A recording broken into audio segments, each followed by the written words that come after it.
The Holy Spirit is certainly on the move and at work within all of you and others who are expressing an interest in exploring missional imagination in what we do in ministry these days. As we know, mission is God's idea. Mission is actually core to who God is. We have a sent and descending God, a holy, loving creator who's always extending God's self to beloved creation. This Missio Dei in Latin, the mission of God, is surely stirring something within us and our faith leaders, both lay and ordained. And it's what we refer to as an apostolic call. As the word mission in Latin means sent, so the Greek word apostle means a sent one. So by virtue of our baptism, we are all sent ones. Now, you are here probably because there's a ministry restlessness within you. There's kind of an inner desire to be out there, to be sent in the name and in the example of Christ. And perhaps you can't put your finger on it or describe it or even quite claim it, but there's a divine flutter within that you've sensed, and that's why you're drawn to this tonight. The Missional Imagination Conference gives you permission to explore this ministry stirring. And maybe you've been feeling rather isolated, or somehow that your discernment is askew because around you, others just don't understand. Across this country, in the Anglican Church, other churches, and in other countries, there are those of us who find ourselves being pulled in a fresh, unknown direction. And it's not that what we had been doing or engaged with our congregations is bad or is wrong. It's just that we're being prompted in the core of our souls to a reimagined paradigm. So I assure you, you are not alone. You are not an oddity for discerning this. This is a normal and credible stirring, or what we might even call an awakening to a new day. This missional call is not to be confused with a strategic plan or just a mere intellectual exercise. It's not something that needs to be figured out or identified or qualified or quantified as our next ministry project for 2025 and beyond. To be clear, mission is not a fresh way of enticing new people to fill our pews or to put cash in our coffers, and we know that. But I wonder, as we begin tonight, if you could reflect quietly for a moment and in silence answer this question for yourself. How do you define or explain mission? Just ponder that for a minute in quiet. How would you define mission? If someone was to ask you, you went to a mission conference, what is mission? How would you describe that?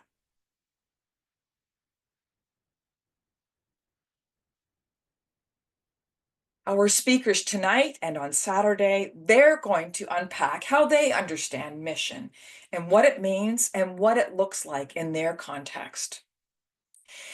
My favorite definition of mission is from missiologist Australian Michael Frost, and he says this: mission is both the announcement and the demonstration of the reign of God through Christ. I'm going to repeat that. Mission is both the announcement and the demonstration of the reign of God through Christ. Now, there's lots of definitions to mission. That's just one. But I think as I reflect on this one, our behaviors and our words connect people with the loving rule and intentions of the Creator. As Michael Frost explains, as committed Christians, we live questionable lives, or we should live questionable lives. People should kind of wonder, wow, why is she so gracious? Why is he so kind? Why are they generous? Why are they like that?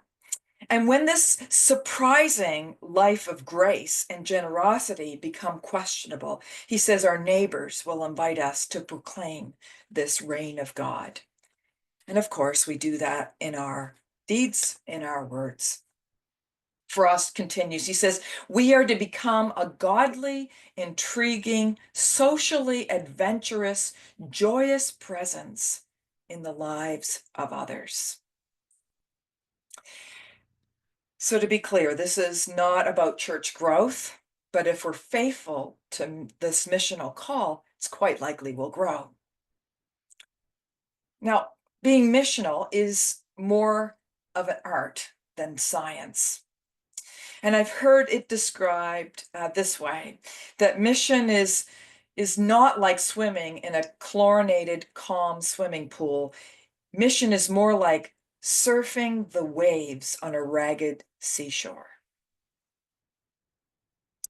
Mission is not like the finely tuned precision of an orchestra in a big concert hall. Mission is more like an improvising jazz band in some small, familiar neighborhood club. Our missional call, both individually and collectively, is rather to an openness. Rather than constricting or dictating what the church needs to do next, it's actually a freedom. We're being invited by the Holy Spirit to a mysterious, exciting, liberating cooperation with God, to join God in the neighborhood.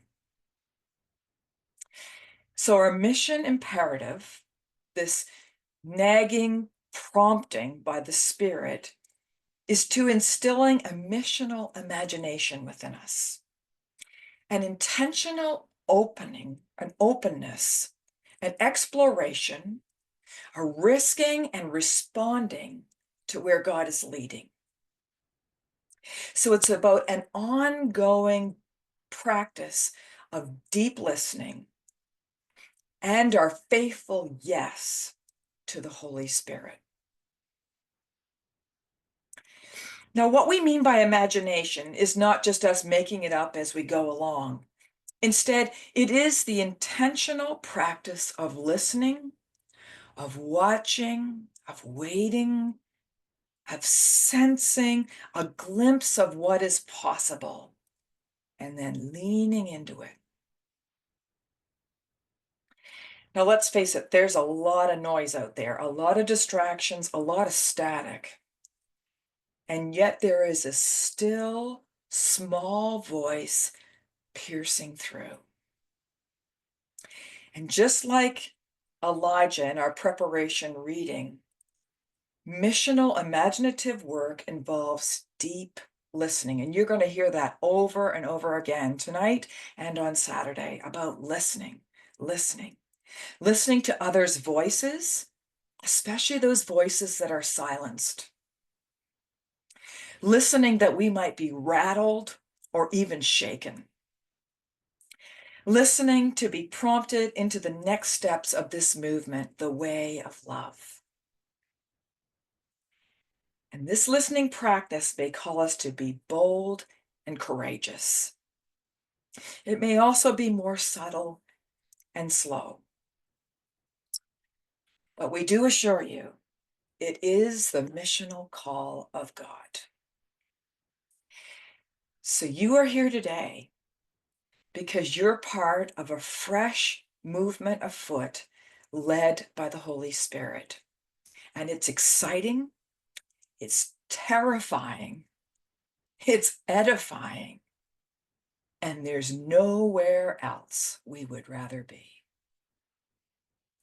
as we say yes to the Spirit who calls us.